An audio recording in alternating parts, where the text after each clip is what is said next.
সম্মানিত দর্শক ও শ্রোতাবৃন্দ, আমি ডক্টর মোহাম্মদ রফিকুল ইসলাম আবার আপনাদের সামনে হাজির হলাম একটি নতুন বিষয় নিয়ে আলোচনা করবার জন্য। আমার এখন যে বিষয়টি নিয়ে আপনাদের সামনে আলোচনা করব তার শিরোনাম হচ্ছে বাংলাদেশের রাজনীতি ক্ষমতা নিয়ে টানাটানি। বাংলাদেশের বয়স তো 54 বছর অতিক্রান্ত হতে চলেছে। এই 54 বছরে বাংলাদেশের রাজনীতির অনেক উত্থান পতন আমরা দেখেছি। আমরা সর্বশেষ রাজনীতির যে পরিবর্তনটা দেখলাম সেটা হচ্ছে যে গত বছরের অর্থাৎ 2024 সালের 5ই আগস্ট ছাত্র জনতার গণ অভ্যুত্থানের মধ্য দিয়ে বিগত সরকারের পতনের মধ্য দিয়ে আমরা রাজনৈতিক একটি বিরাট পরিবর্তন দেখতে পেলাম। এবং এই পরিবর্তনের পরে বাংলাদেশের রাষ্ট্রীয় ক্ষমতায় আসীন হলেন Nobel laureate professor doctor Mohammad Yunus নেতৃত্ব অন্তর্বর্তী সরকার এবং তার সাথে সাথে কিছু উপদেষ্টা। তো ইতিমধ্যেই তো 6 মাস অতিক্রান্ত হয়েছে। এখন বাংলাদেশের রাজনীতির কি অবস্থা এটা নিয়ে আমি মূলত এখন আলোচনা করব। আপনারা জানেন যে বাংলাদেশ আওয়ামী লীগ এখন রাজনীতির মাঠে প্রকাশ্যে নেই। অনেকে বলছেন যে বাংলাদেশ আওয়ামী লীগ নিয়ে এখন কোনো আলোচনাই করার দরকার নেই, তাহলে কারা রাজনীতি মাঠে আছে? আমি দেখছি যে বাংলাদেশে এই মুহূর্তে 3টি রাজনৈতিক শক্তি মাঠে প্রচণ্ডভাবে খেলবার চেষ্টা করছে। সেই 3টি দল হচ্ছে বাংলাদেশ জাতীয়তাবাদী দল, বিএনপি, বাংলাদেশ জামাত ইসলামী, আরেকটি দল যেটি এখনও আত্মপ্রকাশ করেনি কিন্তু তারাও রাজনীতির মাঠে যে প্রকাশ্যে আসছে এবং রাজনীতির মাঠে দুর্দান্তভাবে খেলবে এতে নিয়ে আমার কোনো সন্দেহ নেই।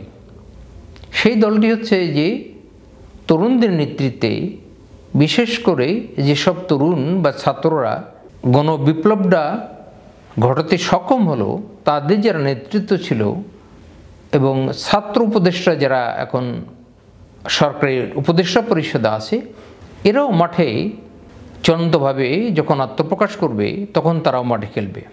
আর ছোটোখাটো ইসলামিক দলগুলো তো আছেই, তার সাথে কিছু বামপন্থী দল রাজনীতির মাঠে আছে। কিন্তু মূলত 3টি শক্তি এখানে রাজনৈতিক মাঠে খেলবার চেষ্টা করছে বা করবে। সেটা আগেই বলেছে, বিএনপি, জামাত ইসলামী আর ছাত্র তরুণদের নিয়ে, ছাত্র উপদেষ্টাদের নিয়ে। এবং জুলাই আগস্টে যে গণ অভ্যুত্থান ঘটে গেল ওই সময় যে তরুণরা নেতৃত্ব দিয়েছে তাদের নেতৃত্বে আগামী দিনে একটি দল আত্মপ্রকাশ করবে, তারাও মাঠে চূড়ান্তভাবে খেলবে। আর আওয়ামী লীগকে এখন তো কাউন্ট করা হচ্ছে না, কিন্তু আমার যতটুকু মনে হচ্ছে রাজনৈতিক পর্যবেক্ষণ হচ্ছে যে তারা রাজনীতি মাঠ সরাসরি খেলতে না পারলেও পিছন থেকে তারা খেলছে।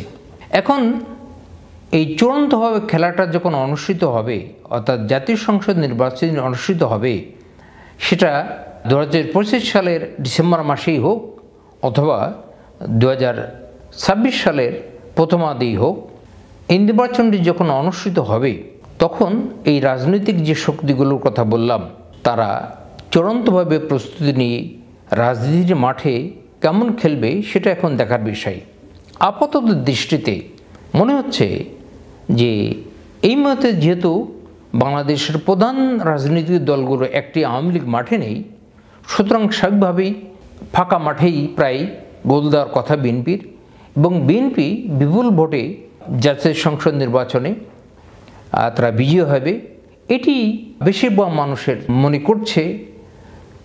কিন্তু বাস্তবে জামাত ইসলামীও তাদের বডি ল্যাঙ্গুয়েজ এবং যেভাবে তাদের জনপ্রিয়তা বৃদ্ধি পাচ্ছে, তারা মাঠে ঘাটে যেভাবে কাজ করে যাচ্ছে, এইটা সরকার যখন অন্তর্বর্তী সরকার যখন প্রথম আসলো তখন তাদের যে অবস্থায় ছিল, এই 6 মাসের ভিতরে জামাত ইসলামী যেভাবে আত্মপ্রকাশ করেছে আমার মনে হয় যে তাদের জনপ্রিয়তা কিছুটা বাড়ছে, প্লাস রাজনীতির মাঠে তারা এই মুহূর্তে যেভাবে খেলছে ভবিষ্যতে খেলবে তাদেরকে কাউন্ট না করে উপায় নেই। আর প্রকাশ্যে আমরা এখনও ছাত্র তরুণদের মাঠে খেলতে দেখিনি, কিন্তু তারা যে প্রস্তুতি নিচ্ছে আগামী জাতীয় সংসদ নির্বাচনে যারা একটি প্রধান ফ্যাক্টর হবে, এতে কোনো সন্দেহ নেই। এখন চূড়ান্তভাবে কারা জিতবে, রাজনীতিতে ভবিষ্যৎবাণী করা খুবই কঠিন ব্যাপার। কোনো জিনিস নেই ধরুন আগামীকাল বা কিছুক্ষণ পরেই রাজনীতিতে কী ঘটবে বা আবহাওয়ার কী পরিবর্তন হবে, এটা আমরা বলতে পারি না, একমাত্র আল্লাহ পাক বলতে পারে। তবে ফাঁকা মাঠে কেউ গোল দিতে পারবে না রাজনীতির মাঠে আগামী জাতীয় সংসদ নির্বাচনে, এইটি আপনাদেরকে আমি বলতে পারি। শুধু জনবল দিয়ে, শুধু জনসমর্থন দিয়ে আগামী জাতীয় সংসদ নির্বাচনে জেতা যাবে না। আগামী জাতীয় সংসদ নির্বাচনে জিততে হলে রাজনীতির মাঠে জনসমর্থন লাগবে, দেশপ্রেম লাগবে, জনগণের আস্থা লাগবে, আন্তর্জাতিক শক্তিগুলোকে কাছে টেনে নিয়ে আসবার, নিজের পক্ষে টেনে নিয়ে আসবার ক্ষমতা লাগবে। আন্তর্জাতিক শক্তির সাথে, আন্তর্জাতিক বলয়ের সাথে তা মিথস্ক্রিয়া কী হবে কোন দলগুলোর, সেটি একটি বড় ফ্যাক্টর। জনগণের আস্থা অর্জন বিরাট ফ্যাক্টর। তারপরে আগামী ডিসেম্বর যদি নির্বাচনে হয়, তাহলে ধরেন কেবল ফেব্রুয়ারি মাসের প্রথম দিকে 1 বছর পরে, অথবা ধরেন জানুয়ারি ফেব্রুয়ারি মার্চের দিকে যদি আগামী বছর নির্বাচন হয়, তাহলে 1 বছর 3 মাস 4 মাস, এই 1 বছর অথবা 1 বছর 3 মাস 4 মাসের ভিতরে রাজনীতির ভিতরে অনেক ধরনের পরিবর্তন আমরা দেখতে পাবো। তো ক্ষমতার যেটা শুরু করেছিলাম যে বক্তব্য দিই, যে বাংলাদেশের রাজনীতি ক্ষমতা নিয়ে টানাটানি, আমরা বিগত দিনগুলো দেখেছি যে রাজনীতির যত ক্ষমতার পট পরিবর্তন হয়েছে, এই পট পরিবর্তনগুলো বা ক্ষমতা নিয়ে টানাটানি বাংলাদেশের রাজনীতি, এগুলো যতটা না আদর্শকে কেন্দ্র করে, বেশিরভাগই ক্ষমতা কেন্দ্রিক বা ক্ষমতা নিয়ে টানাটানি। এখন রাজনীতি মানেই তো ক্ষমতা, রাজনীতি মানেই তো হচ্ছে যে ক্ষমতায় যার আকাঙ্ক্ষা, ক্ষমতায় টিকে থাকার আকাঙ্ক্ষা। এখন আগামী দিনে এই ক্ষমতার টানাটানিতে কে চূড়ান্তভাবে বিজয়ী হবে, এইগুলো দেখার জন্য আমাদের আরও সময় ধরে অপেক্ষা করতে হবে। তবে আমরা আশা করি যে ছাত্র জনতার গণবিপ্লব, গণ অভ্যুত্থান যাই বলি না কেন, এটা সংগঠিত হলো। কেন সংগঠিত হলো? এটা দুর্নীতি, জুলুম, অত্যাচার, অনিয়ম, প্রশাসনের দলীয়করণ, নানান ধরনের বিশৃঙ্খল অবস্থার ভিতরেই তো এটাকে দূর করবার জন্য গণ অভ্যুত্থান ঘটেছে, ছাত্র জনতার অভ্যুত্থান ঘটেছে। সুতরাং যারাই আগামী দিনে ক্ষমতায় আসবে, তাদেরকে দেশ ভালো চালাতে পারবে এবং দেশ ভালো চালানোর জন্য ক্ষমতায় এসে জনগণের আকাঙ্ক্ষাকে পূর্ণ করতে হবে।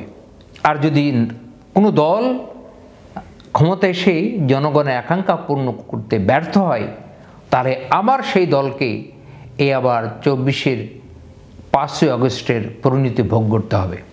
এই চিন্তাটি মাথায় রেখেই আমাদের দেশের দলগুলোকে রাজনীতি করতে হবে এবং আগামী জাতীয় সংসদ নির্বাচনের জন্য প্রস্তুতি গ্রহণ করতে হবে। তো সম্মানিত সুধীবৃন্দ, দর্শকবৃন্দ, আমি যে বক্তব্যটি শুরু করেছিলাম সংক্ষিপ্তভাবে আপনাদের কাছে ব্যাখ্যা করতে সক্ষম হয়েছে বলে মনে করি। আপাতত আজকে এই বিষয়ে আর আলোচনা না করে আপনাদের সবার সুস্বাস্থ্য কামনা করে আমার আলোচনাটি এখানে শেষ করছি। আল্লাহ হাফেজ।